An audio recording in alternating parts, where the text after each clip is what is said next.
Hello friends, कैसे हैं आप सब। उम्मीद करता हूँ आप सब अच्छे होंगे और आपकी स्टडी बिल्कुल अच्छी चल रही होगी। तो आज की इस वीडियो में डिस्कस करेंगे सेल के दुर्गापुर, बर्नपुर, भिलाई के फीटर, टर्नर, वेल्डर के जो प्रीवियस ईयर जो एग्ज़ाम हुआ था उनमें कैसे कैसे क्वेश्चंस पूछे गए हुए थे, उन सभी क्वेश्चंस को डिस्कस करेंगे। और फ्रेंड्स, अगर आपको फ्री पीडीएफ चाहिए तो आप हमारे टेलीग्राम को ज्वाइन कर सकते हैं। टेलीग्राम का लिंक इसी वीडियो के नीचे डिस्क्रिप्शन में मिल जाएगा, वहाँ से जाकर ज्वाइन कर सकते हैं। और मैंने खजाना वीडियो के नाम से एग्ज़ाम ओरिएंटेड वीडियोस बना रखा है। अगर आप लोगों ने नहीं देखा है तो जाकर देख सकते हैं। यहाँ से 5 से 6 नंबर तो पक्के आपके आएंगे ही आएंगे, यानी कि इससे ज़्यादा भी आ सकता है।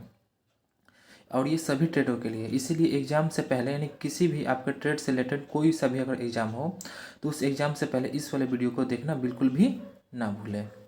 ओके फ्रेंड्स, और ये सेट 3 रहने वाला है और इसके पहले मैंने 2 सेट दे रखा है। अगर आप लोगों ने नहीं देखा है तो जाकर देख सकते हैं, प्लेलिस्ट में इसका वीडियो आपको मिल जाएगा। ओके फ्रेंड्स, तो फ्रेंड्स टॉपर नहीं बनना है, एग्ज़ाम पास करना है। तो आइए फ्रेंड्स अब स्टार्ट करते हैं। तो क्वेश्चन नंबर फर्स्ट है, गेज बनाई जाती है। तो इसका राइट आंसर हो जाएगा ऑप्शन बी, यानी कि एलॉय स्टील की बनाई जाती है।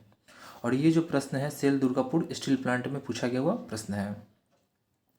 अब जो इंपॉर्टेंट पॉइंट है उन सभी को डिस्कस कर लेते हैं। यहाँ से बहुत सारे प्रश्न आपके एग्जाम में बनते हैं। आइए उन सभी को डिस्कस कर लेते हैं। जैसे साधारणतः कम उपयोग होने वाली गेजों को हाई कार्बन स्टील की बनाई जाती है तथा उसे हार्ड की जाती है। अधिक उपयोग होने वाली गेजों को किस चीज़ से बनाया जाता है, तो क्रोमियम स्टील की बनाई जाती है या फिर वेनेडियम स्टील का भी बनाया जाता है। इसके गेजिंग सतह पर क्रोमियम की कोटिंग भी की जाती है। किस पर, तो जो गेज होता है उसके जो सतह जो होता है उस पर किस चीज़ का कोटिंग किया जाता है, तो क्रोमियम का कोटिंग किया जाता है। तो आई होप यहाँ तक आपको समझ में आ गया होगा।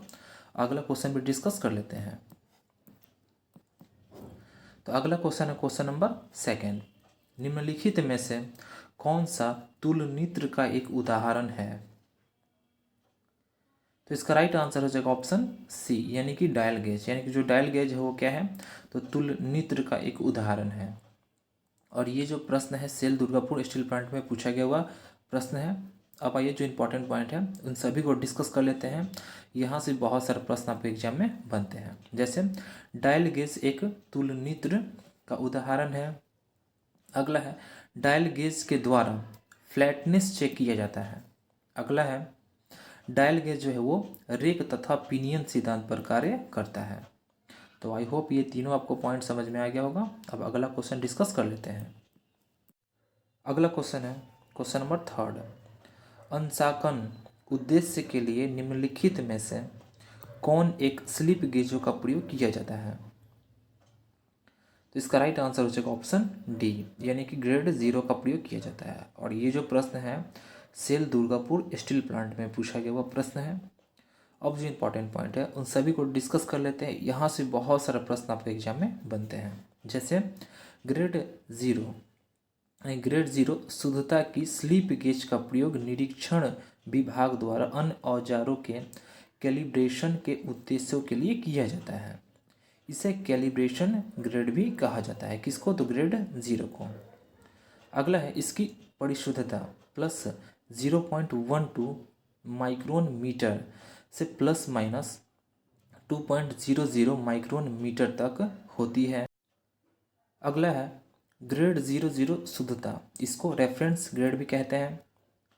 अगला है ग्रेड 0 शुद्धता, इसको कैलिब्रेशन ग्रेड के नाम से भी जानते हैं। ग्रेड 1 जो शुद्धता जो है वो इंस्पेक्शन ग्रेड के नाम से जानते हैं। ग्रेड 1 जो शुद्धता है वो वर्कशॉप ग्रेड के नाम से भी जानते हैं। यानी कि ये जो चारों जो दिए गए हैं ये मैक्सिमम, यानी कि बहुत ही बार एग्जाम्स में पूछा गया हुआ प्रश्न है, यानी कि बहुत ही ज़्यादा, यानी कि VVI है आपके लिए, इसीलिए इसको आप अच्छे से याद कर लें। ओके फ्रेंड्स, अब आइए अगला डिस्कस कर लेते हैं। तो अगला है क्वेश्चन नंबर फोर्थ, वेल्डिंग प्रक्रिया में गैर उपभोज्य इलेक्ट्रोड का प्रयोग किया जाता है। तो इसका राइट आंसर हो जाएगा ऑप्शन बी यानी कि टीआईजी, यानी कि टीआईजी वेल्डिंग प्रक्रिया में गैर उपभोज्य इलेक्ट्रोड का प्रयोग किया जाता है। और ये जो प्रश्न है सेल दुर्गापुर स्टील प्लांट में पूछा गया वो प्रश्न है। अब ये जो इंपॉर्टेंट पॉइंट है उन सभी को डिस्कस कर लेते हैं। जैसे टीआईजी वेल्डिंग प्रक्रिया में गैर उपभोज्य इलेक्ट्रोड का प्रयोग किया जाता है। टीआईजी में नॉन कंज्यूमेबल टंगस्टन के इलेक्ट्रोड का प्रयोग किया जाता है। टंगस्टन के इलेक्ट्रोड की मेल्टिंग जो पॉइंट होती है वो 3420 डिग्री सेंटीग्रेड होती है। इसमें स्ट्रेट पोलैरिटी का प्रयोग किया जाता है। अगला क्वेश्चन है क्वेश्चन नंबर 5। तांबे के संलग्न वेल्डन के लिए उपयुक्त फिलर छड़ है। तो इसका राइट आंसर हो जाएगा ऑप्शन डी यानी कि कॉपर सिल्वर एलॉय रॉड। और ये जो प्रश्न है 2017 में पूछा गया वो प्रश्न है। अब जो इम्पोर्टेंट पॉइंट है उन सभी को डिस्कस कर लेते हैं। जैसे तांबे के संलग्न वेल्डन के लिए उपयुक्त फिलर छड़ तांबा रजत मिश्रण धातु छड़ है। तांबे की वेल्डिंग धातु आर्क विधियों से की जा सकती है। अगला क्वेश्चन है क्वेश्चन नंबर 6। निम्नलिखित में से कौन सी वेल्डन प्रक्रिया लैंगम्यूर टॉर्च का प्रयोग करती है। तो इसका राइट आंसर हो जाएगा ऑप्शन ए यानी कि एटॉमिक हाइड्रोजन वेल्डिंग।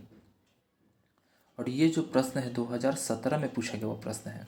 अब जो इम्पोर्टेंट पॉइंट है उन सभी को डिस्कस कर लेते हैं। जैसे परमाणुवीय हाइड्रोजन वेल्डन प्रक्रिया लैंगम्यूर टॉर्च प्रयोग करती है। अगला क्वेश्चन है क्वेश्चन नंबर 7। निम्नलिखित में से किस कारक पर वेल्डनीयता निर्भर नहीं करती है। तो इसका राइट आंसर हो जाएगा ऑप्शन ए यानी कि बॉइलिंग पॉइंट पर निर्भर नहीं करती है। और ये जो प्रश्न है 2018 में पूछा गया वो प्रश्न है। अब जो इम्पोर्टेंट पॉइंट है उन सभी को डिस्कस कर लेते हैं। जैसे क्वथनांक बिंदु यानी कि बॉइलिंग पॉइंट पर वेल्डनीयता निर्भर नहीं करती है। अगला इसका पॉइंट है गलनांक यानी कि मेल्टिंग पॉइंट तापीय प्रसार यानी कि थर्मल एक्सपेंशन एवं उष्मीय यानी कि ऊष्मा चालित यानी कि थर्मल कंडक्टिविटी पर वेल्डनीयता जो है वो निर्भर करती है। और किस पर नहीं करती है तो जो बॉइलिंग पॉइंट होता है उस पर निर्भर नहीं करती है। अगला क्वेश्चन है क्वेश्चन नंबर 8। मिलिंग मशीन में निम्नलिखित में से कौन से मानक टेपर का प्रयोग साधारणतया किया जाता है। तो इसका राइट आंसर हो जाएगा ऑप्शन डी यानी कि ब्राउन एंड शार्प का प्रयोग किया जाता है। और ये जो प्रश्न है 2017 में पूछा गया प्रश्न है। अब जो इम्पोर्टेंट पॉइंट है उन सभी को डिस्कस कर लेते हैं। जैसे मिलिंग मशीन में ब्राउन एवं शार्प मानक टेपर का प्रयोग साधारणतया किया जाता है। अगला क्वेश्चन है क्वेश्चन नंबर 9। किसी कार्यखंड के व्यास को कम करना हो जब दी गई सतह बहुत सकड़ी हो तब यह प्रचालन कहलाती है। तो इसका राइट आंसर हो जाएगा ऑप्शन बी यानी कि ग्रूविंग कहलाती है। और ये जो प्रश्न है सेल फीटर में पूछा गया वो प्रश्न है। अब जो इम्पोर्टेंट पॉइंट है उन सभी को डिस्कस कर लेते हैं। यहाँ से बहुत सारे प्रश्न आपके एग्जाम में बनते हैं। जैसे ग्रूविंग के बारे में डिस्कस कर लेते हैं। तो इस क्रिया के अंतर्गत कम चौड़ाई में कार्यखंड का व्यास घटाया जाता है और खांचा प्राप्त करते हैं।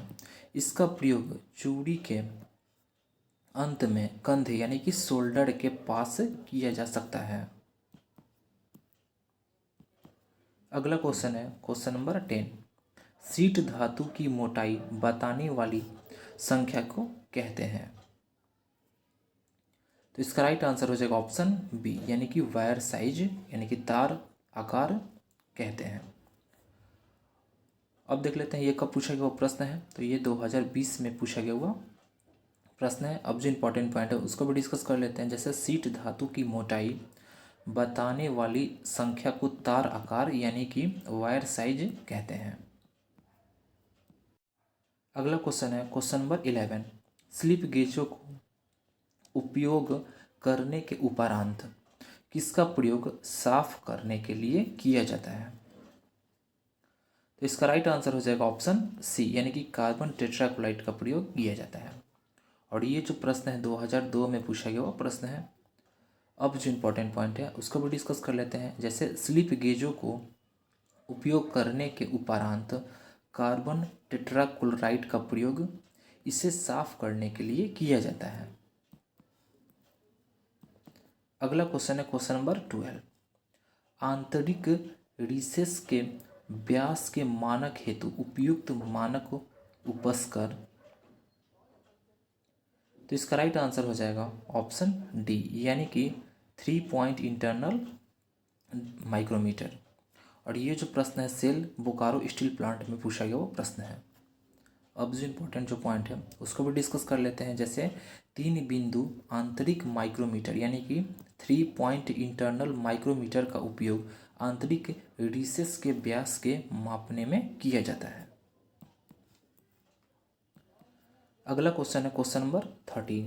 कास्ट स्टील पिस्टन के एलॉय में कौन सी मिश्रित धातु होती है? तो इसका राइट आंसर हो जाएगा ऑप्शन बी, यानी कि कॉपर होती है।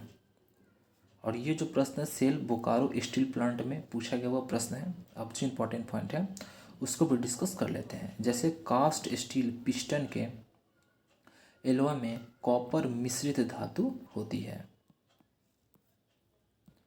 अगला क्वेश्चन है question number 14। Mechanical fuel pump का भाग होता है। तो इसका राइट आंसर हो जाएगा ऑप्शन डी, यानी कि उपरोक्त सभी। अब देख लेते हैं कौन कौन सा। तो एक होता है कार्क वाशर होता है, दूसरा क्या होता है तो डायफ्राम रिटर्न स्प्रिंग होता है, तीसरा होता है ब्राउल रिटेनर होता है। और ये जो प्रश्न है 2014 में पूछा गया वो प्रश्न है। अब जो इम्पोर्टेंट पॉइंट है उन सभी को डिस्कस कर लेते हैं। जैसे मैकेनिकल फ्यूल पंप का भाग cork washer, diaphragm return spring तथा ब्राउल रिटेनर होता है। आई होप ये समझ में आपको आ गया होगा। अगला क्वेश्चन भी डिस्कस कर लेते हैं। अगला क्वेश्चन है क्वेश्चन नंबर 15। निम्नलिखित में किसमें जंग नहीं लगती है? तो इसका राइट आंसर हो जाएगा ऑप्शन ए, यानी कि ड्राई लाइनर में जंग जो है वो नहीं लगती है। और ये जो प्रश्न है वो सेल फीचर में पूछा गया वो प्रश्न है। अब जो इम्पोर्टेंट पॉइंट है उन सभी को डिस्कस कर लेते हैं। जैसे ड्राई लाइनर में जंग जो है वो नहीं लगती है क्योंकि ये पानी के संपर्क में नहीं रहता है। इसकी जो मोटाई होती है वो 1.5 mm से 3 mm तक होती है। अगला क्वेश्चन है क्वेश्चन नंबर 16। फैन बेल्ट अत्यधिक कसी हुई होने पर इंजन के साथ क्या होता है? तो इसका राइट आंसर हो जाएगा ऑप्शन ए, यानी कि वाटर पंप काम करना बंद कर देता है। और ये जो प्रश्न है 2019 में फर्स्ट शिफ्ट में पूछा गया वो प्रश्न है। अब जो इम्पोर्टेंट पॉइंट है उन सभी को डिस्कस कर लेते हैं। जैसे वाटर कूलिंग सिस्टम में फैन बेल्ट यदि अत्यधिक कसा हो जाए तो वाटर पंप काम करना बंद कर देता है। यह बेल्ट भी काट का होता है। अगला क्वेश्चन है क्वेश्चन नंबर 17। सामान्यतः कौन सा केबल कलर कोड ईंधन टैंक की अर्थिंग के लिए प्रयोग किया जाता है? तो इसका राइट आंसर हो जाएगा ऑप्शन बी, यानी कि ग्रीन, यानी कि हरा। और ये जो प्रश्न है सेल बोकारो स्टील प्लांट में पूछा गया वो प्रश्न है। अब जो इम्पोर्टेंट पॉइंट है उन सभी को डिस्कस कर लेते हैं। जैसे सामान्यतः हरा रंग का केबल कलर कोड इंजन की अर्थिंग के लिए प्रयोग किया जाता है। अगला क्वेश्चन है क्वेश्चन नंबर 18। इंजन यानी कि ऑटोमोबाइल में कितनी कंप्रेशन रिंग होनी चाहिए? तो इसका राइट आंसर हो जाएगा ऑप्शन बी, यानी कि न्यूनतम 2 होनी चाहिए। और ये जो प्रश्न है सेल दुर्गापुर स्टील प्लांट में पूछा गया हुआ प्रश्न है। अब जो इम्पोर्टेंट पॉइंट है उसको भी डिस्कस कर लेते हैं। जैसे इंजन में न्यूनतम 2 कंप्रेशन रिंग होनी चाहिए। अगला क्वेश्चन है क्वेश्चन नंबर 19। निम्न में से पूल टाइप स्क्रैपर है? तो इसका राइट आंसर हो जाएगा ऑप्शन बी, यानी कि हुक स्क्रैपर जो है वो पूल टाइप स्क्रैपर है। और ये जो प्रश्न है सेल दुर्गापुर स्टील प्लांट में पूछा गया हुआ प्रश्न है। अब जो इम्पोर्टेंट पॉइंट है उन सभी को डिस्कस कर लेते हैं। जैसे हुक स्क्रैपर के बारे में, तो हुक स्क्रैपर फ्लैट स्क्रैपर के समान ही होता है, परंतु इसकी कटिंग एज कोण जो है, यानी कटिंग एज कोण पर 90 डिग्री कोण पर मुड़ी रहती है। इसका प्रयोग उन स्थानों पर किया जाता है जहां फ्लैट स्क्रैपर उपयोगी सिद्ध नहीं होती है। इसके द्वारा स्क्रैपिंग के साथ साथ जॉब की फिनिशिंग भी की जाती है। अगला क्वेश्चन है question number 20। Vernier bevel protector द्वारा किसका मापन किया जाता है? और ये बहुत ही ज़्यादा इंपॉर्टेंट है क्योंकि बहुत बार एग्जाम में पूछा गया वो प्रश्न है। तो इसका राइट आंसर हो जाएगा ऑप्शन ए, यानी कि कोण। और ये जो प्रश्न है सेल दुर्गापुर स्टील प्लांट में पूछा गया हुआ प्रश्न है। अब जो इम्पोर्टेंट पॉइंट है उन सभी को डिस्कस कर लेते हैं। जैसे वर्नियर बेवल प्रोटेक्टर द्वारा कोण का मापन किया जाता है। इसके द्वारा अधिक कोण तथा न्यून कोण दोनों प्रकार के कोणों को मापा जा सकता है। वर्नियर पैमाने के एक भाग का मान 1 डिग्री 55 मिनट होता है। अगला है नोट में दिया गया है वर्नियर बेवल प्रोटेक्टर का जो अल्पतमांक यानी जो एक्यूरेसी होता है वो 5 मिनट होता है। तो फ्रेंड्स आज के लिए इतना ही। वीडियो कैसा लगा? अगर आपको वीडियो अच्छा लगा हो तो वीडियो को लाइक करें, चैनल को सब्सक्राइब करें और बेल आइकन को दबाएं ताकि नोटिफिकेशन आपको टाइम से मिल सके और आप अपडेट रह सकें। और फ्रेंड्स अगर आपको फ्री पीडीएफ चाहिए तो आप हमारे टेलीग्राम को ज्वाइन कर सकते हैं। टेलीग्राम का लिंक इसी वीडियो के नीचे डिस्क्रिप्शन में मिल जाएगा, वहाँ से जाकर ज्वाइन कर सकते हैं।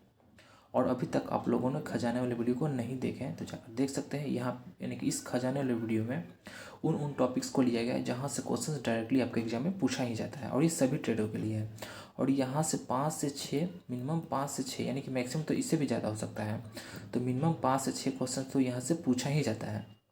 ओके फ्रेंड्स, तो एग्जाम से पहले इस वाले वीडियो को देखना बिल्कुल भी ना भूलें। Okay friends, thanks for watching.